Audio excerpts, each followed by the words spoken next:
తిప్పే బ్యాంకు తీసుకుపోతావా? ఈ విషయం పెద్దవాడితో చెప్పడం ఏంటి? అవును, మా అందరి పేరు మీద ఆవిడ 50 లక్షల లోన్ తీసుకుంటా ఉన్నది. ఆవిడకే కదా చెప్పాలా? కురే బాబా, మీకు దండం పెడతాను. మీరు బాంబులు తీయకపోతే పోయారు. 24 గంటలు ఎలాగో భరించి ఈ బాంబులు తీపించుకుంటా. మీరు వెళ్ళి నేను ఈ బాంబులు తీయమన్నారని చెప్తే సంకలో బాంబులు సంకలను పేల్పించేస్తుంది. మీకు దండం రా బాబా. నా పరిస్థితి దేవుడా.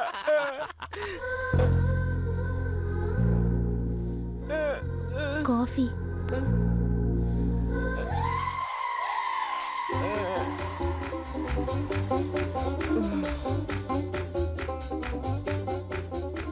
మంచినీళ్ళు కూడా తాగలేని పరిస్థితుల్లో ఉన్నాను. నువ్వేమో కాఫీ తీసుకొచ్చిస్తున్నావు. ఎలా తాగాలి? నేను తాగించినా?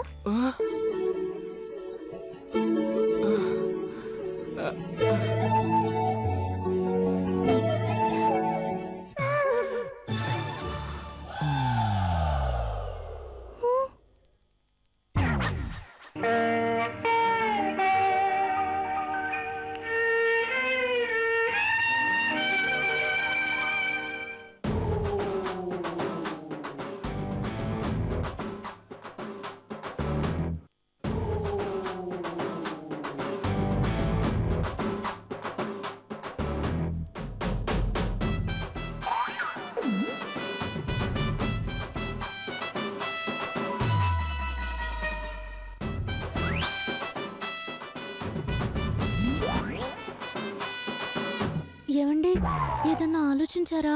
చూస్తానే ఉంటాను. ఏదో ఒకటి తొందరగా ఆలోచించండి. పాపం చాలా ఇబ్బంది పడుతున్నారు. ఎవరు? సీను గారండి. చూడండి, ఆ 2 బాంబులతో భుజాలు లాగేస్తుంటే ఏడవలేక రిలాక్స్ అవ్వలేక సతమతం అయిపోతున్నారు. నేను అందుకే చెప్పిన త్యాగం చేసి అమరవీరుడు అవరా అని. కానీ వాడు వినను అంటా ఉంటాడు. నేనే చేసేదే. రే, నాకొచ్చే కోపానికి చేతులెత్తి నిన్నే కౌగిలించుకుంటా.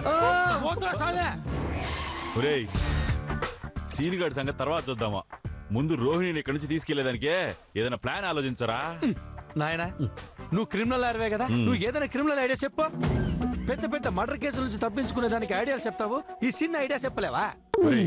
అక్కడంటే చట్టంలో లొసుగులు, చట్టము పోలీసులు అన్ని వ్యవహారాలు ఉంటాయి. ఏదో ఒక లూప్ హోల్ దొరుకుతుంది, కేసు సాల్వ్ చేస్తాం. కానీ ఇక్కడ కుదరదే నాయను. మ్యాన్ హోల్ లేని వీధి, లూప్ హోల్ లేని ప్రాబ్లం ఉంటదా? కొంచెం బుర్ర ఉపయోగించు.